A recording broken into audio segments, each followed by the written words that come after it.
This is the Team Objection podcast for September 17th, 2020, episode 453. This is another one of those homework assignment shows that we've been promoting for quite some time now, but it's come to fruition.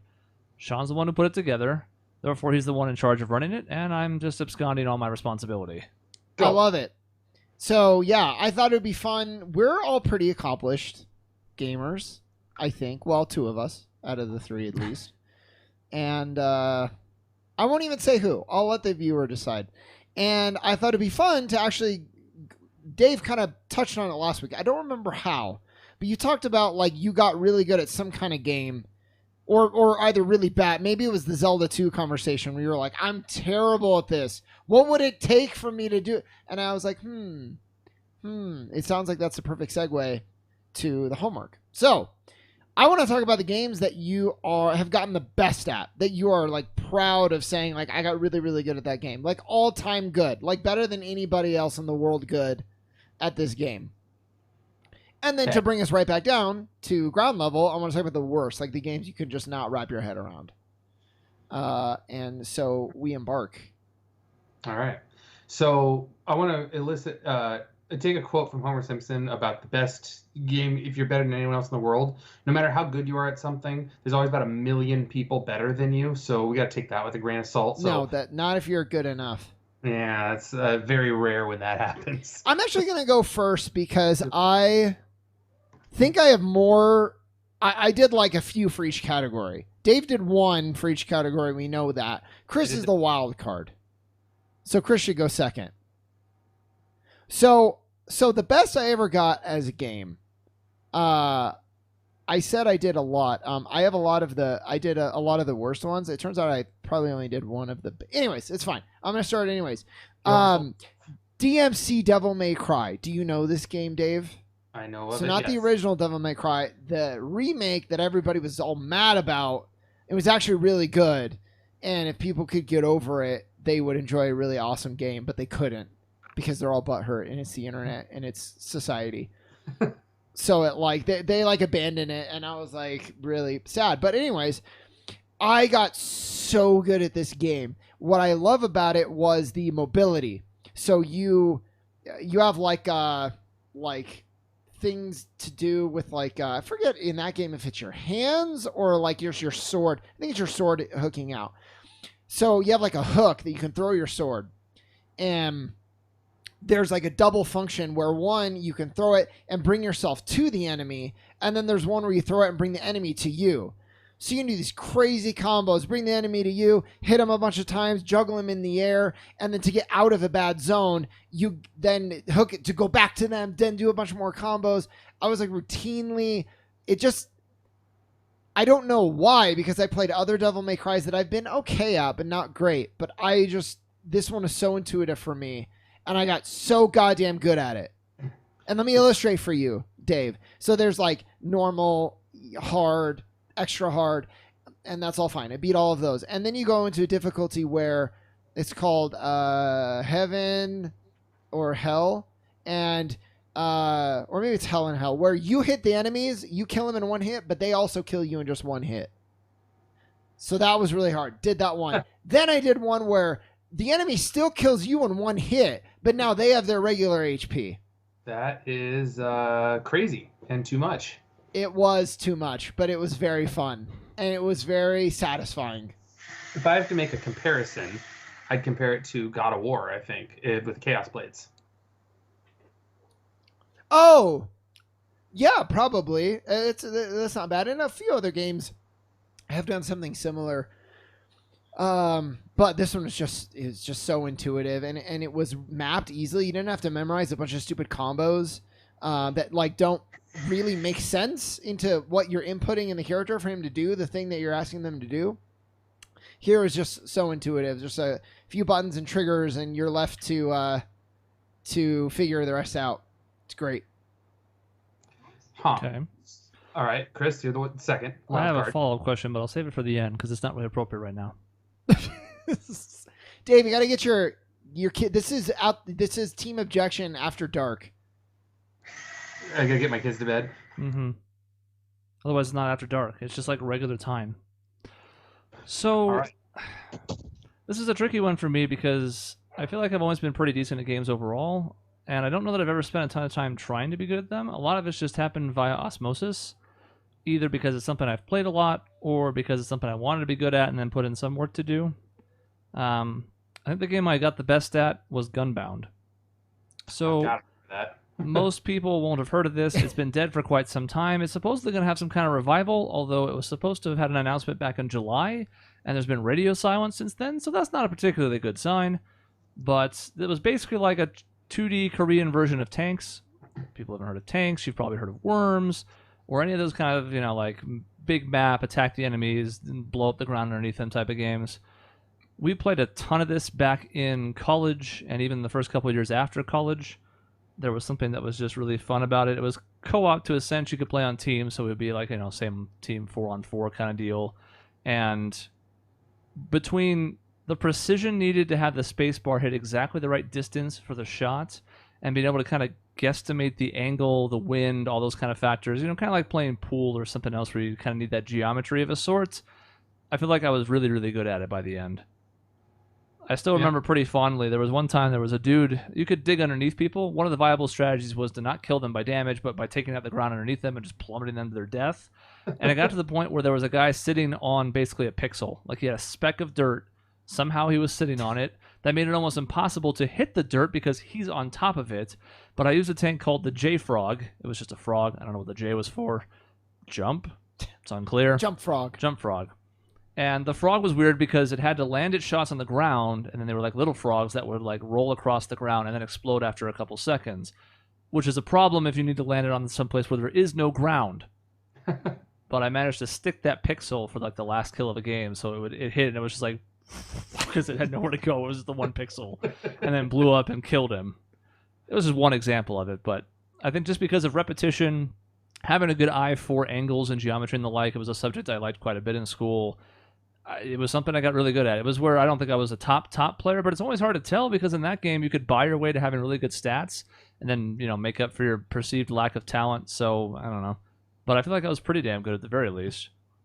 Yeah, I remember some of those sessions. Like, we played at late into the night, and it was pretty fun. Like, you won that on that last second miracle shot, and it was like cause for celebration, like jumping up and down screaming type of thing. There's only been a few of those in my gaming career. We had a buzzer beater in one of the 2K College Hoops games that was like that when we were all playing on the same team, kind of like we do for NBA now. It was like, I don't think it was the national title game. It might have been the semis. It was in the tournament and hit a buzzer beater last second. That was one of those that made everybody erupt. But those are few and far between, so I have fond memories of the handful we've had because it's the closest you're going to get to duplicating that sports feel, especially for somebody who stopped playing sports effectively in 8th grade. At least the team ones where they keep score in a way that matters. Like I've had a couple good plays in like rec league volleyball, but nobody fucking cares, and they shouldn't. So like, fine, no problem. Yeah. Well, so my game that I'm best at, well, I would have to say Tetris. Tetris DS, to be exact, is the game I'm best at, and I would venture to say that I'm better than, I'm in like the 90th percentile, I'd say, of people in Tetris. I don't know if I could do the original Nintendo version of Tetris because I know that's what they do the World Championships for, and that's a bit of a different game because you can't hold pieces or see as far down as far as the next level goes. But Tetris 99 nowadays, I finish top 10 routinely. Tetris DS, I literally had a game going where I was playing it, and I got myself into trouble to see how much trouble I could get in to then get myself out of. I maxed out the lines at 999. I maxed out the score at 999, 999. And there hit a point where it's like, I can't do anything else. Like, I've gotten myself up to the last line and gotten out of every bit of trouble ever. It was just one of those, like, I guess I'm just going to force myself to stop playing because I can't lose, basically. So, yeah. In the early days of Tetris 99, as they were just kind of learning as much as the players were about the systems, because it wasn't really clear up front. A lot of you learned just from playing and being like, all right, where do these lines go? How do these different modes work? A lot of really, really like top percentile, like best in the world type players would intentionally just throw junk all over the place, make their columns as high as possible to get baited then into killing anybody who had KOs targeted. And if any other player was trying to knock out people who were close, they would hit this person who would build up all this junk and then start clearing it out really quickly because they were so good at it. and they were just baiting players into just eating their own deaths essentially. Yeah. So it's kind of interesting because I think to them it was a similar thing where it was like, okay, I can win this straight up, but what if I wanted to do something different? Because this is not boring, but like for the hell of it, I'm just going to see how good I really am and screw with the system and play as not designed, and that's kind of neat when you actually have such thorough command or knowledge of a game that you can be like, all right, the hell with it, I'm going to do this now when other people are just struggling to stay afloat. I've had a few times where I've been hit by, on Tetris 99, just garbage upon garbage upon garbage, and the thing's been blinking red, and I've been one piece away from getting out, and then 3 pieces later, I'm back down to clear, basically. I'm just like, okay, that felt good. I'm glad I got out of that type of thing. And I feel like I can get out of a lot of messes in Tetris. You're definitely better at it than I am. Well, that's cool that 99 now gives you like a purpose in Tetris again. Because you're competing with others. You don't have to feel like, well, I've kind of I've climbed the mountain of Tetris. It's like now there's like new things to strive for. I would say 99% of the reason I have Nintendo Switch Online. Like having the Super Nintendo and Nintendo's nice and all, but the fact that I can play Tetris 99 is the reason I have Nintendo Switch Online, pretty much. Are any of you interested in Mario 35? Yeah. My wife texted me a picture of it, saying, just literally texted me a screenshot of the game. So, and I'm like, okay, I guess I need to buy this. So we'll probably download it, I think. I'm interested. I think Tetris was lightning in a bottle to some extent. I mean, we're seeing a lot of battle royale imitators out there right now in different genres, and Fall Guys is the most recent one of these, but there's been plenty of examples. It's smart of them, and they're going back to the Tetris 99 developers, so that's a good sign too, because they did such a good job with the Tetris version that I'm interested. I don't know if I'm like super like, whoa, I want to play this day one, but I am interested in that too because of the same idea where it's like, take a classic formula, do something small, and then reinvent it in a fascinating way. Yeah, it's I don't know, it's fun. It's just a fun thing to play overall. That's cool. We're back to Shaun. It's hard to narrow it down, and I don't know if you guys have a lot more, so I'll just the one that comes to my mind is Mass Effect 2. I played it on Insanity, and I beat it on Insanity, and it was really, really hard because I feel like a lot of games, they will design a level to be beaten at all difficulties. And I felt like Mass Effect 2, there are a couple spots where like the designers never thought you would be there in Insanity. Like you're just surrounded. There's nowhere to hide. There's like nothing you can do, and you have to figure it out. So that was really tough. But what I did, Dave, Chris, you played it too. I took an infiltrator. That, to me, I don't know how people do it on a different class. I had to be infiltrator. So I go invisible, and if you get the good shot in the head, and on Insanity, they are such damage sponges. If you don't hit them in the head, you might as well not shoot them. So I got really good at going invisible, popping out, doing a super precise headshot, and then immediately ducking back in under cover. And you have to stay pretty mobile because the enemies are going to charge you. And there's one part, I don't know if you guys remember this, you're fighting the Harbinger dudes, and they're on like floating platforms, and like their platforms are moving around your platform, so you can't even stay in the same spot, or they'll just like move behind you and shoot you. So aggravating. It took me hours upon hours, but I finally got there. And my joystick was off too, so every once in a while it would go left, and I would stand up. It was like that scene in The Town where they get hit with a flashbang and just popped. Making excuses up here. Is that really a game you're best at, or a game you just had the most perseverance on?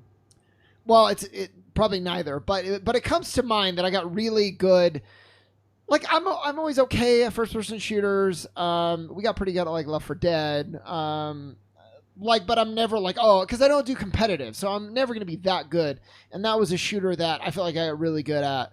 And like the aiming down and the mobility and when to pop the invisibility and when to get aggressive, when to hold back. And so maybe the best shooter that I've ever gotten good at. All right. I think Left 4 Dead was that for me because I've played a decent amount of shooters. I think I'm okay at them after a rocky start that I'm sure we'll get to later. But I think that was another one where it was just sheer repetition. It's amazing, like, the practice makes perfect thing. Well, you think about that from a more athletic endeavor, but it also works for video games. It's not like a shocking thing to say. It's just when I look back on what I've done over the last 25, 30 years of gaming, it's like, yeah, and I mean, the ones I really enjoyed and played a lot, I did have the aptitude to get better at. It wasn't like I played them a lot and I was just kind of and I didn't improve, but Left 4 Dead was that for me. I think maybe because I started with Mass Effect 2, but my skill ceiling didn't really hit until 3, and I got pretty decent at the multiplayer. At the very least, the through line there with Mass Effect and Gunbound and the other one I'm going to name on my list is that like I don't want to ever be a liability in a team game. So if I'm going to play it regularly, I have to at least be competent. Not even like adequate. I have to be competent to where maybe I'll have off games. Everybody has off games, no matter how good they are at anything. We've seen that in the NBA. You know, the best players in the world sometimes go like 2 for 14. And you're like, well, what happened? Well, they had a bad game. You know, it's not like LeBron sucks because he misses 10 shots one game. This was like that, where it's like, at the very least, I have to know I'm not out here hurting my team because that bugs the hell out of me. To the point where I don't enjoy it anymore. So I have to be decent. I have to raise my skill floor. Otherwise, I don't even want to play. What I like about your mention of Left 4 Dead, well, you re-mentioned it, but you know what I'm saying, is it's a good one to be. It's a good barometer because a lot of games you can get good at by memorizing like enemy layouts, and that's fine. There's nothing against that. But Left 4 Dead, it's random. The enemies are procedurally generated, so it's going to be different every time. When the rushes come in, where the rushes are, where the specials are, every single time is different for the most part. And so you're really just testing your reaction time and how well you know the game and how you can adapt in those situations. And it's really fun. I couldn't do it now, but we got to the point where we were able to do whatever the hardest difficulty was. Yeah. We beat every mission on the hardest. And in that game, it's hard because you have the zombies coming at you. That's hard enough, but you really have to be worried about friendly fire too. There's 4 of you. One good shot puts your ally down. Yeah. Especially for someone like me who always carries shotgun, almost without fail. I occasionally use a sniper rifle, but shotgun, you don't even have to catch them in full. On expert, it's still going to down them in one hit. A lot of things do. Anything that, like, tanks one-hit kill, they don't even one-hit down anymore. They one-hit kill. You're just outright dead. Yeah. So, yeah, it takes, like you said, the random nature of that makes it kind of interesting. And this is what I was going to bring up. I don't want to tease it because I'll forget, but, like, it's interesting, the games you got best at. None of us have ever really played the type of games where it took only study and repetition to get good at them, like memorizing enemy patterns or the specific platforms on a level, or like fighting games where you have to know all of your moves inside and out and also all of your opponents and which moves work in certain matchups. None of us have really ever played those games to that level. We've played some of them casually, but not like that. So it's interesting just what the definition of being really good at something is, because for certain people, it's very different than what we're talking about here, but I think all of ours fit really well. But you guys have never done the like Soulsborne. Well, you know what? We'll get to this. I want to see if Dave has another game, and if he doesn't, I'm actually going to jump to the next one because it's a good segue. I have a very quick mention. I think one of the games I was best at, and probably best at when I was a kid, NBA Live 95, which was a broken ass basketball game that did not resemble basketball in any way. But if I set my quarters at 12, actual legit 12-minute quarters, I could score 200 points in the game easily. And if I didn't, I was kind of mad. So. Okay, I mean, that works. Yeah. Kevin Johnson back in that game was unstoppable. So I was gonna bring up the Soulsborne games, and that reminded me, like, what is the hardest game you've ever beaten? And there's a follow-up question of the most proud that you are to have beaten a game. This could be one and the same, but not necessarily. Mine are not. All right, I have my hardest game I've ever beaten, and this comes with a bit of a caveat, is I'm saying I beat this game prior to using a game guide. And that was the master mode on the original Legend of Zelda. That was after you beat the original game, then you play the secondary quest of that, where all of the dungeons are moved around, all of the special items are moved around. They're not in the same spots. There's harder enemies, stuff like that. I beat that prior to any game guide, and that was forever. Like I don't even know how many times I died in that game, but I got through it and I beat it, finding all the things on my own, basically just like throwing bombs at walls, fire at bushes, and hoping I'd find something, basically. How long did that take you?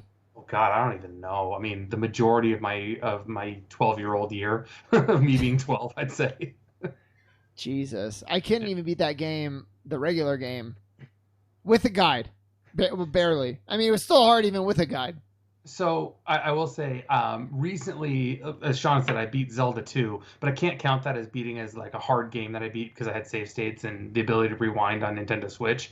If I beat that game legitimately, that would have been it because that game's stupidly hard. Yeah, I think it still counts with an asterisk, but Yeah. yeah, it doesn't warrant being the top spot. No, not at I all. would say this is a weird one for me because I don't intentionally play a lot of these super hard games that are out there. I think it's primarily because gaming's an escape for me, and I do not want to bring frustration into my hobby that I use for escape. Now, that isn't to say that those games are only there for challenge. There's a lot of good in those, even though I haven't played them. I'm aware of this. So for me, it's about something different instead, and it's kind of similar to the last one still, but rhythm games give me that feeling of accomplishment once I've gotten good enough to beat difficult songs on the highest level. This applies to both Stepmania and Rock Band / Guitar Hero, because I never played enough DDR to get really, really good at it. At my best, I might have been able to do like 8 steps, but you know, you see those guys who are holding the back rail and they're moving their feet and they're not even actually doing it, like they're freaks in a good way. And I was never anywhere close to that level. But in Rock Band / Guitar Hero, I could do almost everything. I never managed to beat Through the Fire and the Flames myself. And the only time I've ever seen a person do that in person was when they had a rubber band to hold down the green button so they could keep their fingers on the other 4 frets and just hammer on and off for green. But nowadays I can play the drums to the point where I can beat almost anything on expert, especially if it doesn't have double bass pedal, because I don't have 2, so that's, you know, never going to happen with 1 foot without it falling off. Clearing anything like that when you can just kind of tell, and it's fun. The barometer for me is spectators. Is it something that is clearly like a noticeable achievement for somebody who's just watching? Stepmania was like that, where I could go up to like 12 or 13 feet. You had like up to like 16 or 17 on some of those songs. It was ridiculous because, you know, when you're just using your fingers, you don't have to be able to move your body at a certain BPM. Some of those were visually appealing, and then there's certain Rock Band tracks where if I were to boot up the drums on it, people would be like, wow, that's impressive. Those are probably my proudest achievements. They're not the most difficult, but they are difficult, and that's why it fits that category for me. Man, I know your feeling of, especially those rhythm games, because the first time I ever beat Enter Sandman on expert on the drums, I wanted to throw a party for myself. I wanted to just get up and like run around the room because it was like I actually got 100% on that song once. It was just like, oh my God, I can't believe I did this. Now I realize it's not that hard compared to the other songs, but still, I was pretty proud of myself. Yeah. And we're seeing that again right now with things like Beat Saber, which is really popular for anybody who's got VR. It's the same idea where it's like you struggle, you make progress, you get better, you get hung up later and later in the song, and then eventually you get that first clear. And you go, okay, like that's the bugaboo. I finally cleared the mountain. Yeah, so yeah, I didn't even think about the rhythm, the like music games. I have some, nothing is probably as good as you guys, but like I have those moments of like, oh, there was something that's tripping me up. I mean, even like the pinky and middle finger, being able to do that like seamlessly, that was big for me. Starting the game on medium, being able to jump to hard, and then most of expert, certainly not all of it. That was cool. Yeah, the progression was very cool. For me, I definitely. Man, it's hard to say I enjoy them, but I do. All of the Soulsborne games, so Neo 2, Sekiro, Bloodborne, they give me like anxiety, but I enjoy like playing them and getting better and seeing that progression. I feel like there's a common theme here, and it's being able to see yourself getting better at it is cool. And that's what's fun about playing those games as opposed to like a regular game where like I'm okay at games. So normal difficulty is always going to be like, okay, I'm just like moving through. And sometimes, most of the time that's completely fine. I love that in Mario that 90% of it is just like I can enjoy my experience and the discovery. And then there's a little bit that challenges me. Sekiro is probably the hardest game I've ever cleared. Mostly because it's really tough. There's an emphasis on parrying, and but like really, really fast. It's not like Bayonetta where anytime you hit the dodge, you're pretty much going to dodge. Like if you're not exact, you just get creamed. But what was hard about that one, I beat it on New Game Plus, which makes it harder. And then I beat it on New Game Plus Plus. So like every time you do the New Game Plus, it gets harder and harder and harder, and you don't get any better. There's no more stats. So it's just like you have your skill at the game, and that's it. Like it's gonna keep getting harder without you, pretty much. And that was really hard. I think the last boss took me like hours. But you got good. I got good. And a lot of like Lincoln and Kevin, they played it. I think Lincoln only did the main game. Kevin did a few of the New Game Pluses. Like they get frustrated after like an hour, and they're like, I'll come back the next night and try it again. I will not leave until I get it. So there was one night I was sick too. I think I was playing the final boss for like 5 hours. Just straight 5 hours. Every run takes you 15 to 20 minutes, and just sat there hours. I can't subject myself to that level of madness of running into a brick wall that many times without knocking myself unconscious, basically. Like, I don't know how you keep going back at it. I used to have that gear in me, but it's faded over time. Yeah. I can't do it on like a level. I did a Castlevania game that was really hard recently, and to play a whole level only to then get to the part that you're stuck on and then die, that's a bridge too far for me. But to play the same boss where you can get right into it, and you keep progressing, you're learning the patterns, you're kind of getting better, it's engaging. I do enjoy / hate that a lot. I get that. That makes sense. That's why I'm impressed by speedrunners, especially of longer games, because they have to not only get good at every single aspect of that run, whether it's 100% or the fastest or whatever it is, but then if there are some RPGs or longer games that'll take 5, 10, 15 hours, even on a speed run that's been optimized. If you get unlucky, or even if it's user error and you screw something up hours into it, it's like, well, this run is lost. I have to start over again. Yeah. Just from one tenet of one part of a game, and that's the dedication it takes to really get that good at that level.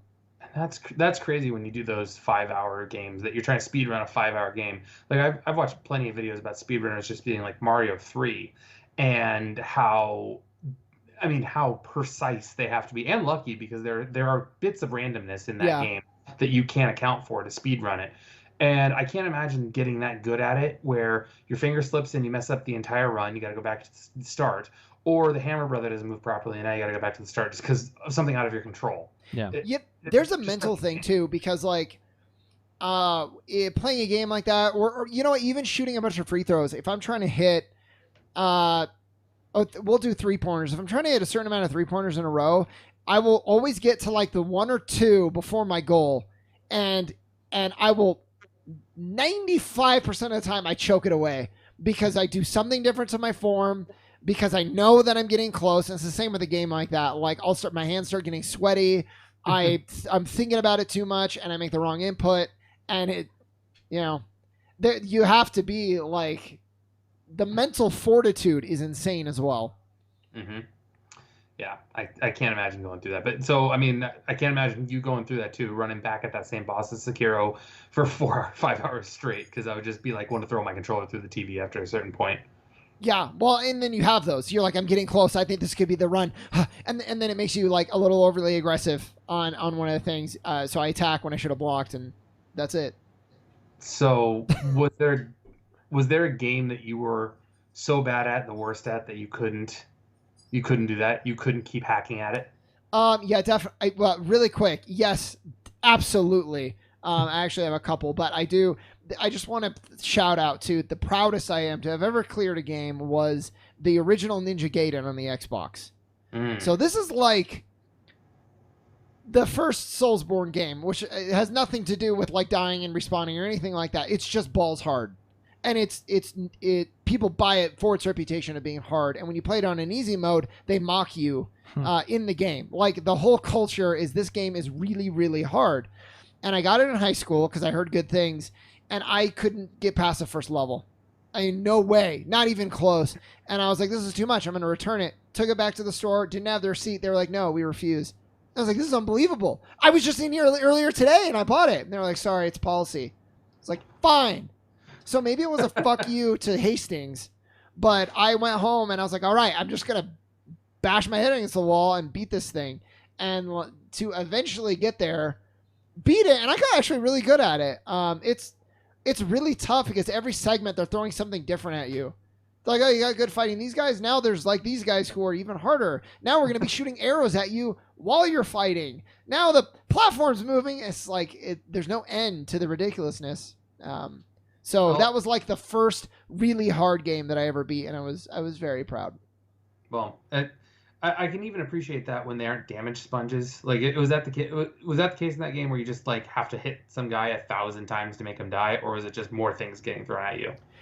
It was more things getting thrown at you. For the most part, the bosses are there. It's not just like, yeah, you'll be here for 40 minutes because you just got to hack away. But each boss had like very specific things when you get their meter down that would initiate a new part of the fight, a new move set. One boss, if you got it down to a certain level, you got put on a timer that you had to for the rest of the fight to beat him. So yeah, it really made you master the tricks. There was one, if you cast a fire spell, it gives you like 2-second frame of invincibility that you could rely on to like help mitigate damage, and it was crazy, but it was very fun. And then the sequels suck. So what do you do? Well, if you like that aspect, you have some things to look forward to in 14. Yeah, that's the difference is I'm not good at 14. So that's but you will over time.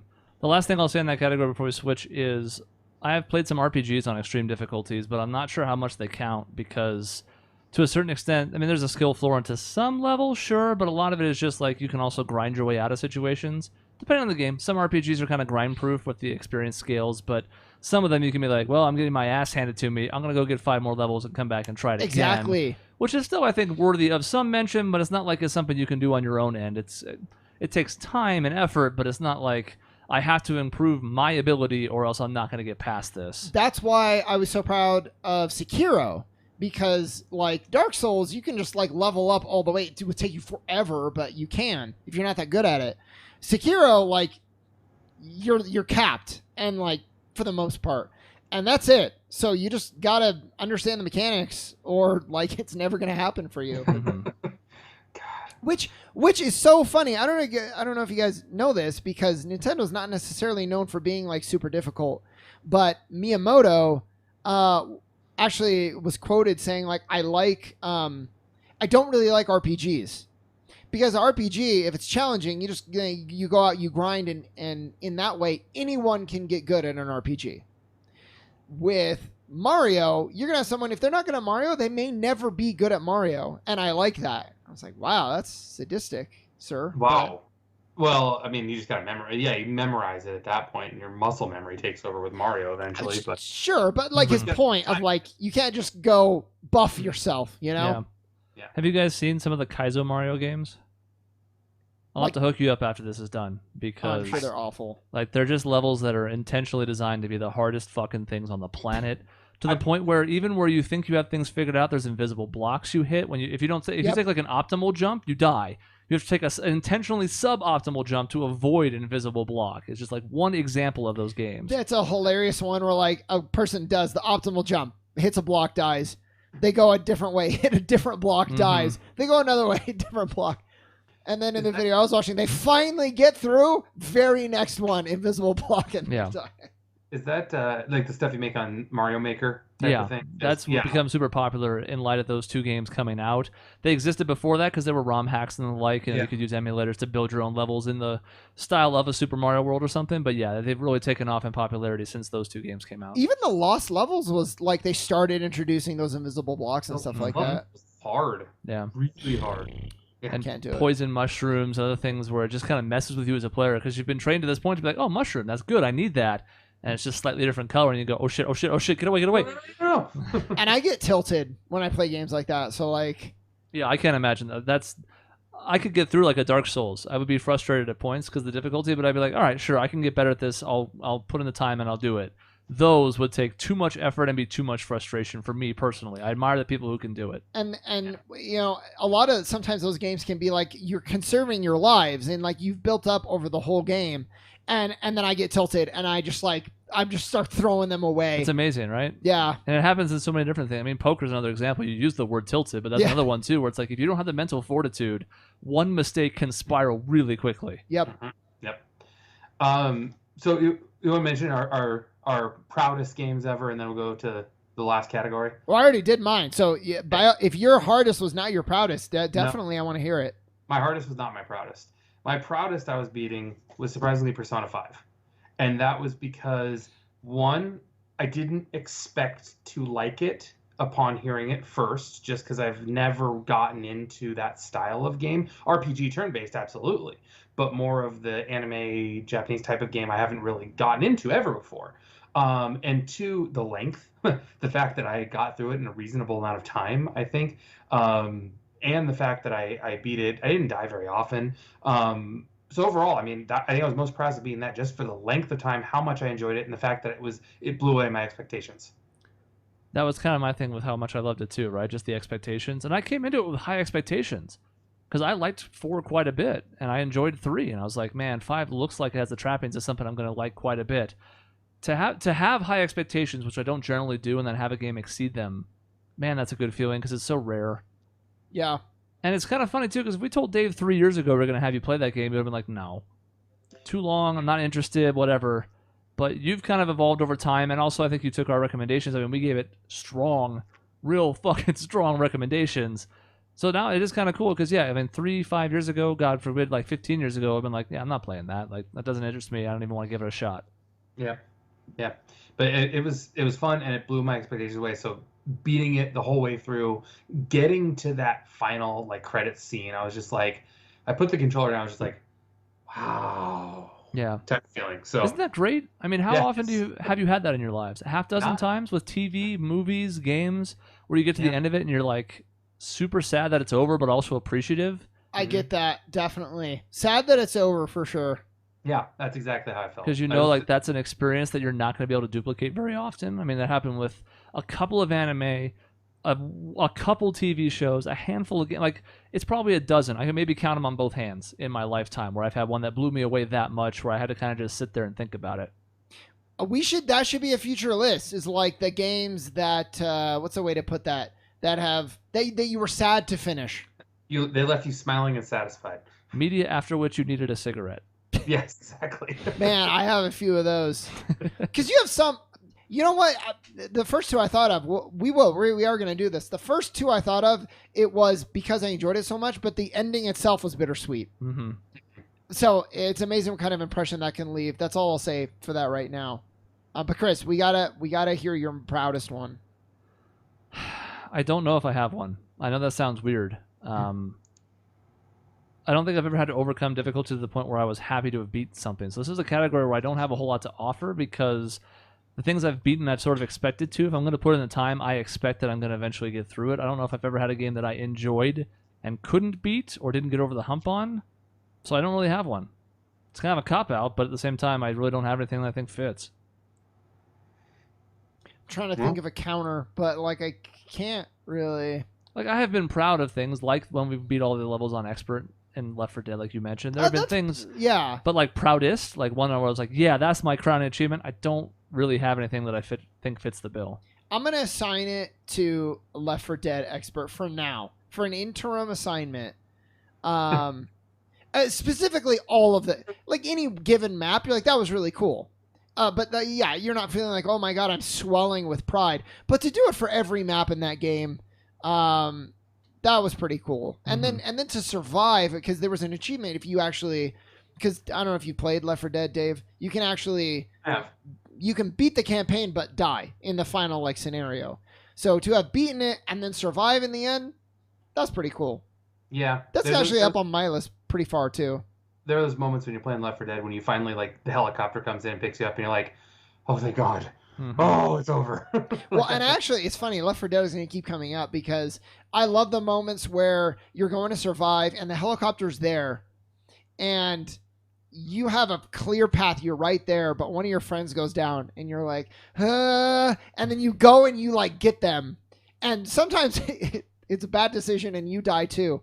But when it works and you get them and whether or not you make it back, it feels so like gratifying. That's like the best feeling.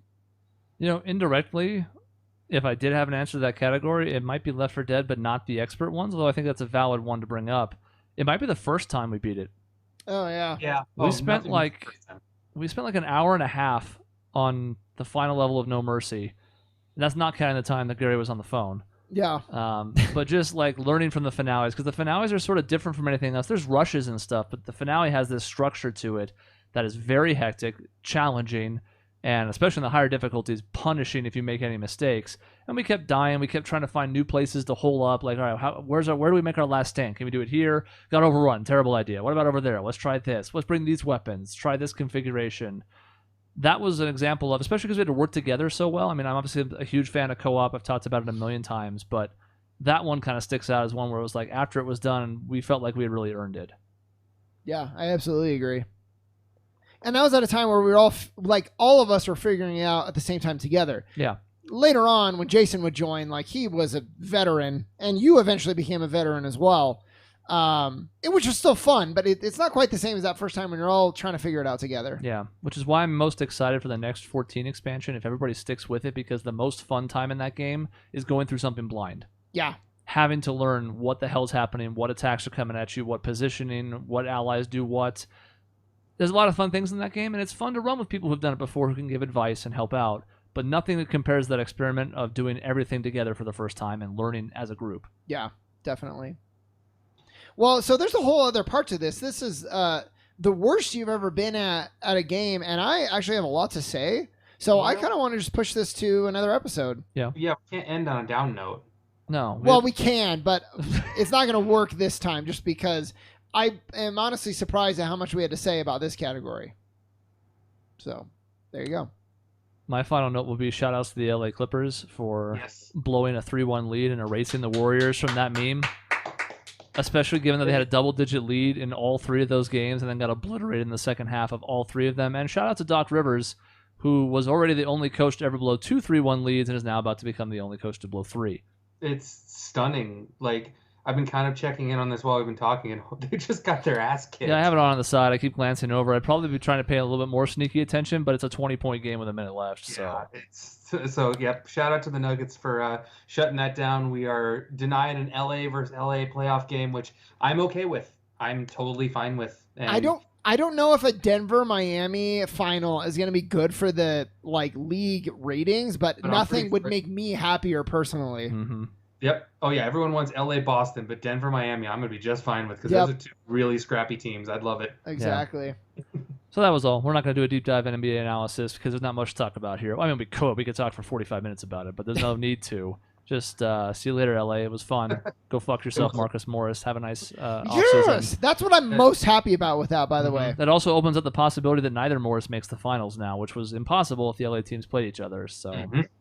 Well, yeah, we're bitter. Yeah, they're the worst. They are the fucking worst. All right, that's the end of this episode. In between shows, you can find us at our website, objectionnetwork.com, or at youtube.com/objectionnetwork, where regular service is resuming very soon. We'll see you next time.